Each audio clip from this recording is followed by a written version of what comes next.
usually the headlines are designed to evoke some sort of emotion or some sort of anger or fear. And whenever I see that, like my bullshit meter goes up like right away. But what I like about your newsletter is obviously you show what the right is saying, what the left is saying, but then you summarize it with your own point of view, and that and even some of it, like a lot of it I agree with, some of it I'm like I might not agree with that.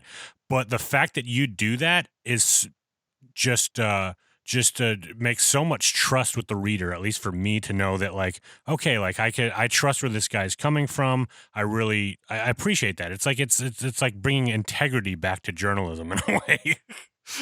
Yeah, I mean, I think, I guess to say a couple of things about that. One is, I'm very transparent that on some of the biggest issues in the country, like immigration, police reform, healthcare, my politics tend to be center left. And, I get a lot of emails from diehard Trump supporters, really far right people who are like, dude, you're my favorite lib. Like, I love you, man. Thanks for writing this newsletter. And it's because they understand that, I'm willing to engage some of their ideas. I'm willing to hear them out. I'm willing to change my position on things if I'm presented with something that, changes my perspective.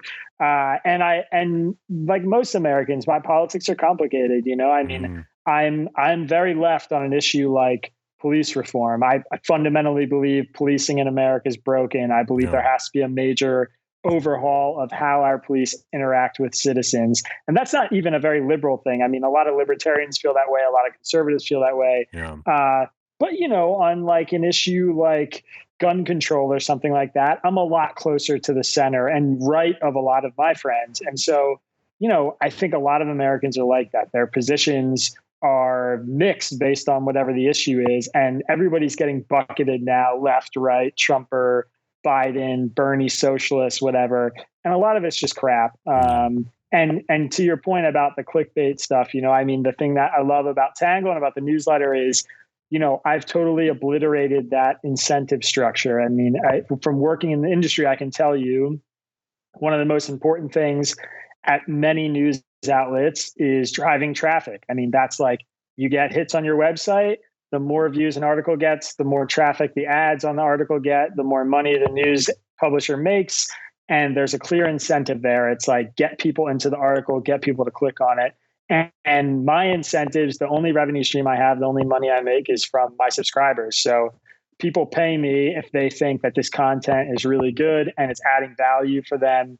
It's making it easier to understand politics. And for me, that's like, it's so much weight off my shoulders where I can just produce high quality stuff without clickbaiting people, without sensationalizing things, and, turning the temperature down on all the craziness out there. And people are willing to pay for that.